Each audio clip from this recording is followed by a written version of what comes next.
तो दोस्तों स्वागत है आप सभी का हमारे चैनल की एक बिल्कुल ही नई वीडियो के अंदर, जहां पर आज की इस वीडियो के अंदर हम बात करने वाले हैं अभी हाल ही में रिलीज होने वाली बॉलीवुड की लेटेस्ट मूवी बॉर्डर 2 के बारे में।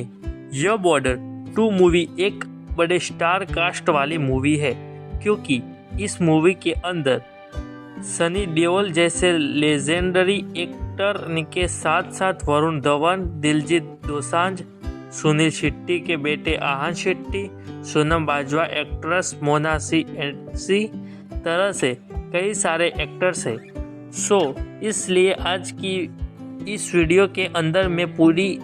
मूवी की स्टोरी को आप सभी के लिए एक्सप्लेन करने वाला हूँ, तो ताकि आप सब घर बैठे इस मूवी की स्टोरी को जानकर एंजॉय कर सकते हैं।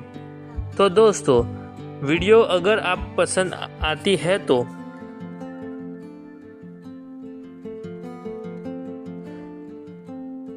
आप वीडियो को लाइक करना और वीडियो के कमेंट बॉक्स के अंदर बॉर्डर 2 जरूर लिख दो, ताकि हम भी यह पता चल सके कि आप सबको वीडियो पसंद आई है। बाकी आप में से जिन्होंने अभी तक हमारे चैनल को सब्सक्राइब नहीं करा, वो जल्दी से चैनल सब्सक्राइब कर लेना, ताकि आप हमारे चैनल की सारे लेटेस्ट वीडियो सबसे पहले देख सके। बाकी आइए अब हम बिना किसी देरी के आज की इस कमाल की वीडियो को स्टार्ट करते हैं। तो दोस्तों, बॉर्डर 2 मूवी की स्टोरी है पूरी तरह से बेस्ड है साल 1971 में होने वाले इंडिया पाकिस्तान वॉर के ऊपर,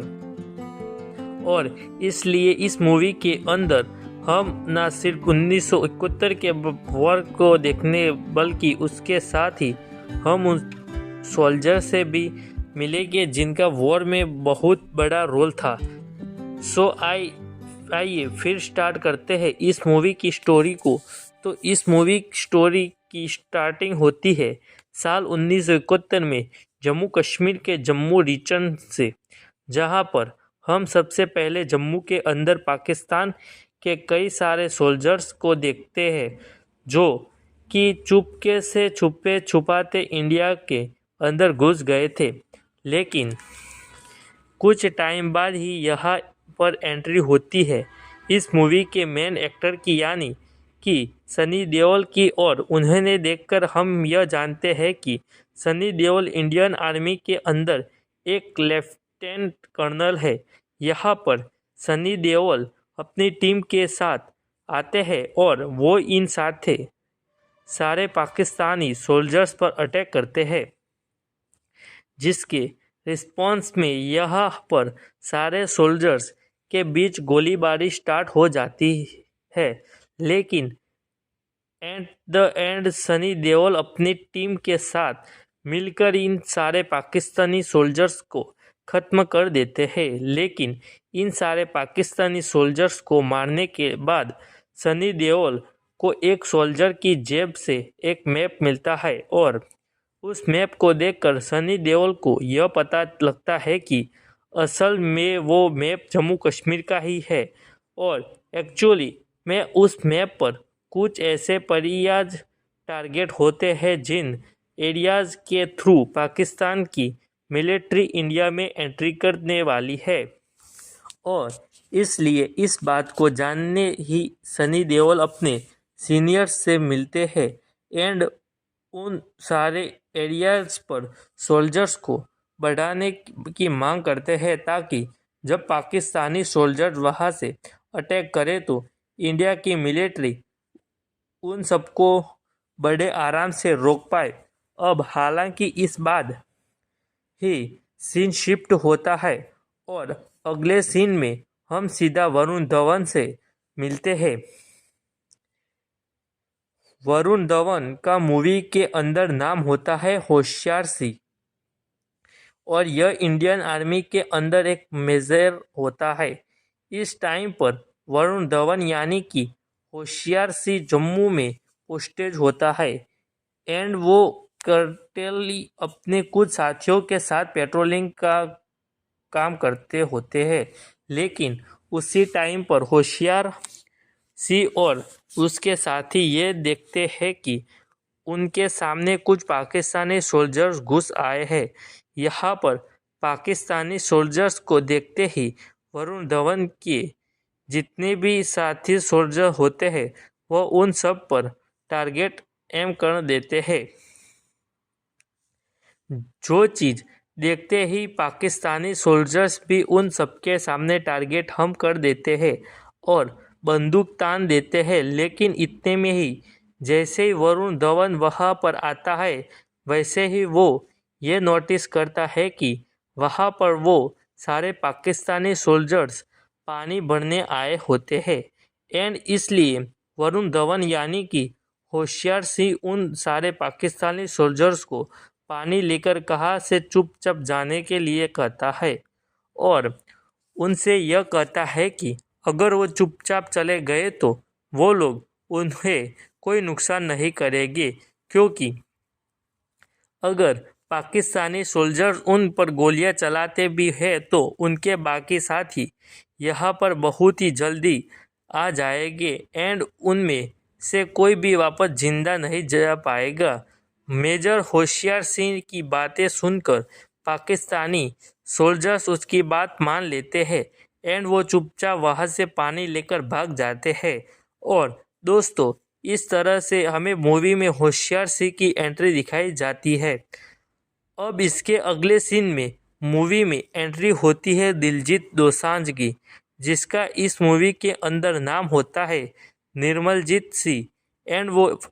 एयर फोर्स के सोल्जर होते हैं।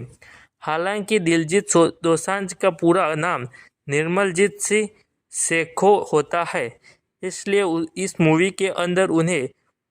मोस्टली सेखो ही कहा गया है। और इस टाइम पर सेखो की पोस्टिंग श्रीनगर के अंदर होती है। और फिर इसके आगे हम मिलते हैं मूवी के चौथे मेन एक्टर से, जो कि आहान शेट्टी। हम जानते हैं कि इस मूवी के अंदर आहान शेट्टी का नाम महेंद्र सिंह रावत होता है और यह इंडियन नेवी के ऑफिसर होते हैं, जो कि इस टाइम पर अरेबियन सी में पोस्टेड होते हैं। और फिर इस तरह से इन सभी एक्टर्स के इंट्रोडक्शन के बाद हम फिर से वरुण धवन को देखते हैं, जो कि कश्मीर रीजन में अपने सीनियर को आज होने वाली सारी वारदात बनाते हैं कि वो लोग किस तरह से पाकिस्तानी सोल्जर्स के आमने सामने आए जाते हैं। बात सुनते ही सीनियर ऑफिसर यह समझ जाता है कि अब पाकिस्तान सोल्जर काफ़ी ज़्यादा एक्टिव हो चुके हैं और इसलिए हो ना वो बहुत ही जल्दी हमला करने वाले हैं। लेकिन फिर दोस्तों, इसके बाद ही वरुण धवन अपने बैरिक के अंदर आते हैं एंड वहाँ पर आकर अपनी एक पुरानी फ़ोटो निकालता है, जिस फ़ोटो के अंदर हम यह देखते हैं कि उस फोटो के अंदर वरुण धवन, दिलजीत दोसांझ और आहान शेट्टी तीनों एक साथ होते हैं, यानी कि होशियार सिख और रावण। और ऐसा होने के ठीक बाद ही कहानी एक फ्लैशबैक में हो जाती है और हम पूरे 10 साल पहले का टाइम देखते हैं। यह टाइम होता है साल 1961 का, जहां पर हम देखते हैं नेशनल वॉर एकेडमी को। इस नेशनल वॉर एकेडमी के अंदर हमें यह पता लगता है कि यहाँ पर बेसिकल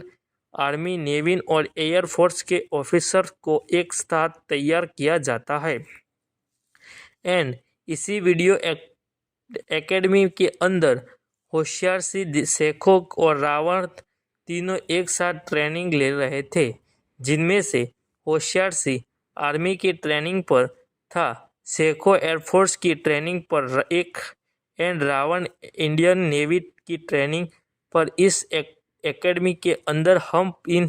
तीनों से मिलने हैं, जहां पर हमें यह पता लगता है कि होशियार सिंह हमेशा गुस्से में रहता है एंड वो किसी से ज़्यादा बात नहीं करता, लेकिन रही बात से रावण की, तो वह काफ़ी अच्छे दोस्त होते हैं।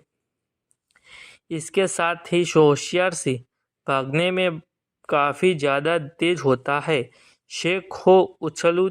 जैसी चीज़ों में तेज होता है, जो कि मोस्टली एयरफोर्स में काम आता है। और रही बात रावत की, तो वो स्विमिंग में काफ़ी फास्ट होते हैं, जो कि एक एयर फोर्स नेवी में काफ़ी काम आता है। लेकिन अब यहाँ पर शेखो और रावत जो होते हैं, वो अक्सर होशियार सिंह और को नोटिस करते हैं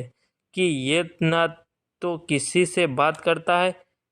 और ना किसी के साथ बैठ के खाना खाते हैं। और इसलिए यह चीज़ देखकर जब से रावत होशियार से बातचीत करने की कोशिश करते हैं एंड उसे अपना दोस्त बना की कोशिश करते हैं, तब उस वजह से उन तीनों के बीच काफ़ी पंगे होते हैं। जो चीज़ देखकर उन्हें उनका सीनियर काफ़ी पनिशमेंट भी देता है, लेकिन वो लोग पनिशमेंट के भी काफ़ी मज़े ही लेते हैं। बाकी इन सब के साथ ही हमें यह भी पता लगता है कि यहाँ पर इन सभी का जो ट्रेनिंग ऑफिसर होता है, वो और कोई नहीं बल्कि सनी देओल होता है,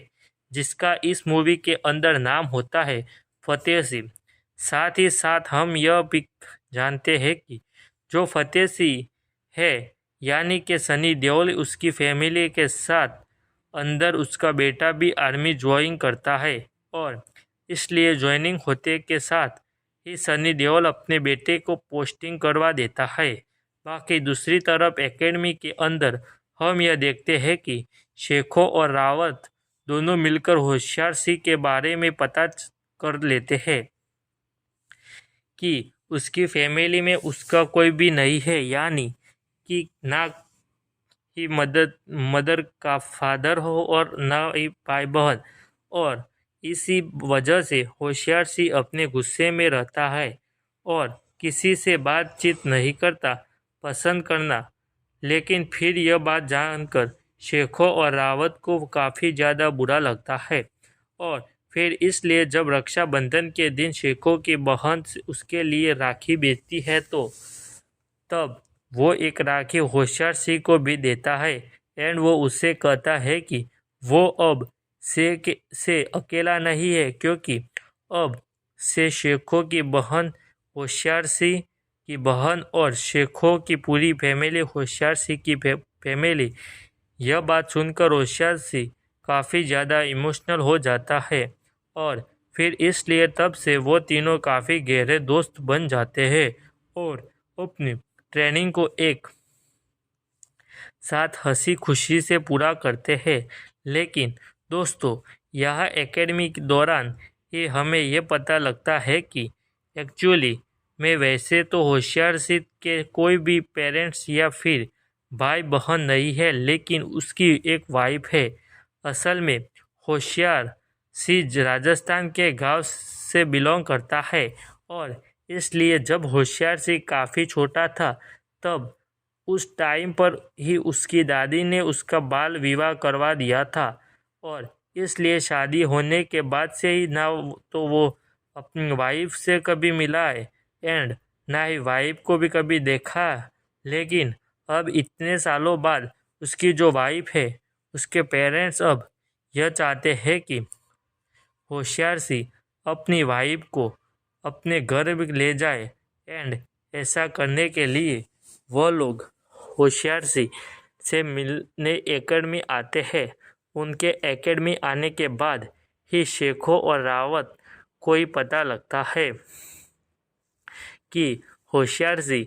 की एक वाइफ भी है। उसके बाद होशियार सिंह छुट्टी लेकर अपने गांव जाता है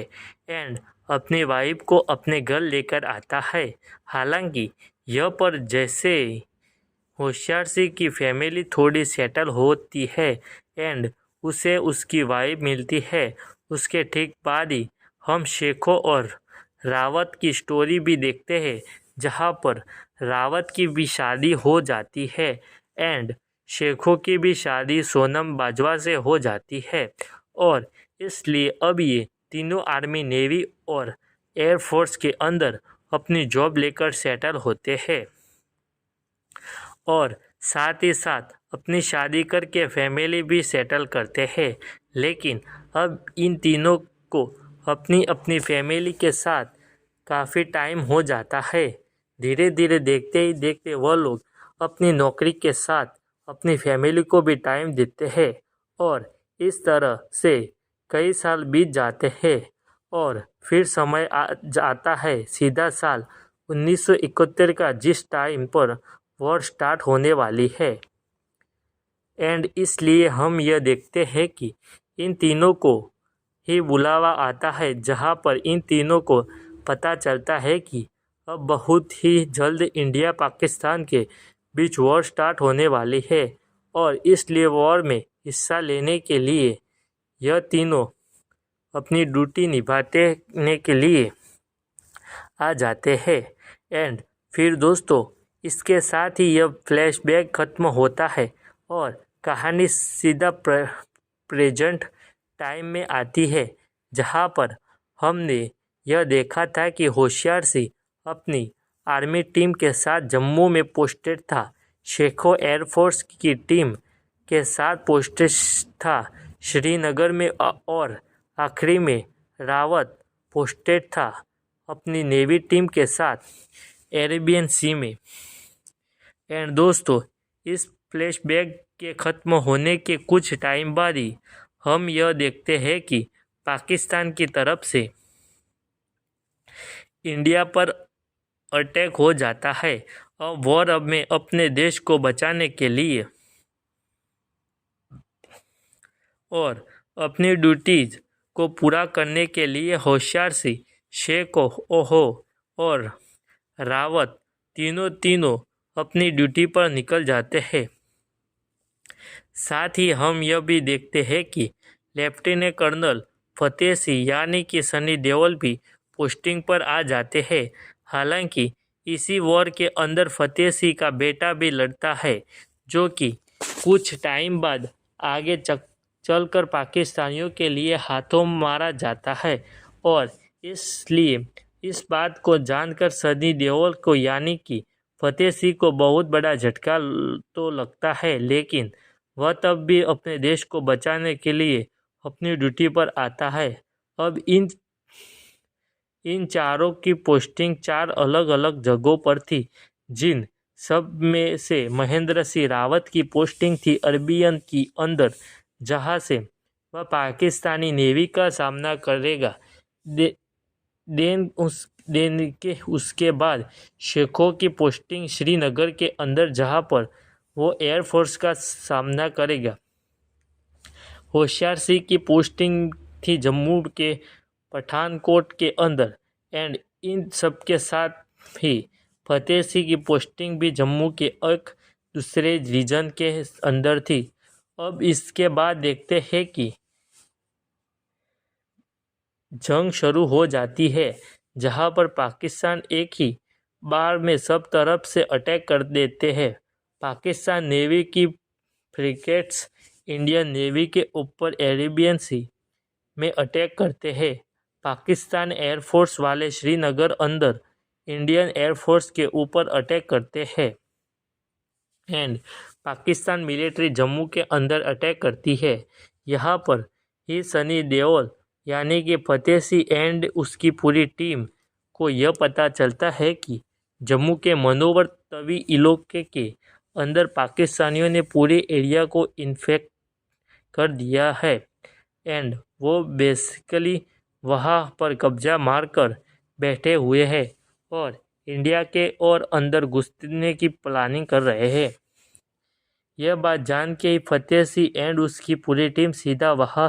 पर अटैक करती है और वहाँ पर बड़ी बहादुरी से सारे पाकिस्तानी सोल्जर्स को ख़त्म करे घुटनों पर ले आती है। लेकिन फिर इसके बाद देखते ही देखते हमले बढ़ने लगते हैं और पाकिस्तानी और बड़े बड़े अटैक्स करते हैं। इधर एरेबियन सी के अंदर हम यह देखते हैं कि पाकिस्तान की पावरफुल सबमरीन इंडिया के फ्रिगेट्स के ऊपर अटैक कर देती है और इन्हीं में से एक फ्रिगेट्स ऊपर महेंद्र सिंह रावत भी होता है, जिसके आंखों के सामने उसका पूरा फ्रिगेट डिस्ट्रॉय होने लगता है, लेकिन वो अकेला ही अपने फ्रिगेट के बचे हुए सारे साथियों को वापस बाहर निकाल देता है एंड उन सभी को किसी तरह से वहाँ से दूर कर देता है। एंड फिर इसके बाद ही वो अपने फ्रिगेट से अटैक करके पाकिस्तानी की सबमरीन को हिट करता है, जिसके बाद ही पाकिस्तान को वो सबमरीन डिस्ट्रॉय हो पानी के अंदर डूब जाता है। लेकिन इसके बाद ही रावत की भी मौत हो जाती है, लेकिन वो इस तरह से इंडियन नेवी को पाकिस्तानी हासिल करवा देता है। इसलिए ठीक बाद हमें देखते हैं श्रीनगर में इंडियन एयरफोर्स को जिनके ऊपर पाकिस्तानी एयरफोर्स के पायलट अटैक कर देते हैं। यहाँ पर ही पाकिस्तान एयरफोर्स के एयरक्राफ्ट इंडियन फायरक्राफ्ट के ऊपर बहुत ही बड़े एक्टर्स अटैक कर देते हैं और इसलिए उन अटैक्स को देखकर इंडियन एयरफोर्स वाले कमांड देने की इंडियन एयरफोर्स के जो पायलट है वो अटैक करने की बजाय डिफेंस करके और किसी की तरह यहाँ से बचकर अटैक। लेकिन इन सब में शेखो हो जो होता है वो ऑर्डर्स फॉलो नहीं करता एंड वो एयरफोर्स को उड़ाकर हवा में लाता है,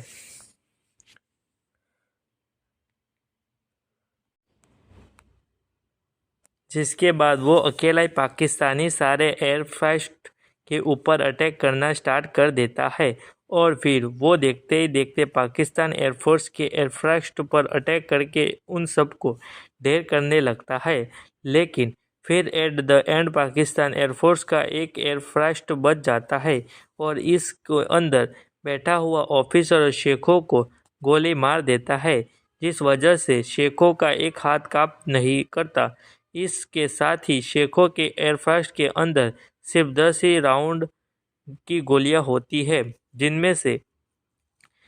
एक अटैक करके एयरक्राफ्ट को गिरा नहीं सकता था और फिर इसलिए एंड द शेखो यह फैसला करता है कि उस पाकिस्तानों को वापस भागने नहीं देगा, उसके एयरक्राफ्ट टकराना की ड्रियोन करे, जिसके बाद वह बिल्कुल ऐसे ही करता है एंड एयरक्राफ्ट को उस एयरक्राफ्ट को टकरा देता है, जिस वजह से पाकिस्तान के अंदर आग लग जाती है, एयरक्राफ्ट को जाती है एंड वह वाला एयरक्राफ्ट भी डिस्ट्रॉय हो जाता है और फिर इस तरह से इंडियन एयरफोर्स भी वहां पर जीत जाती है। पाकिस्तान के एयरक्राफ्ट के ऊपर अटैक करने की वजह से शेखों का खुद एयरक्राफ्ट में भी मौत हो जाती है, डैमेज हो जाता है, इसलिए उसका फायर ब्रेस्ट भी जम्मू की किसी पहाड़ी में जाकर टकराता है और शेखों की भी मौत हो जाती है। लेकिन फिर इन दोनों के बाद हमें अगली जंग देखने जम्मू में, जहां जम्मू के रीजन दो बड़ी बैटल्स होती है, जिनमें पहली बैटल होती है बैटल ऑफ बसंतर और दूसरी बैटल होती है बैटल ऑफ मनोवर तवी। इनमें से बैटल ऑफ बसंतर के अंदर हमें होशियार सिंह एंड उसकी पूरी सेना को देखते हैं, जो इस पूरी बैटल में बहुत ही बहादुरी से पाकिस्तान के सारे सोल्जर्स को डिफीट करते हैं एंड उस पूरे रीजन में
इतना है।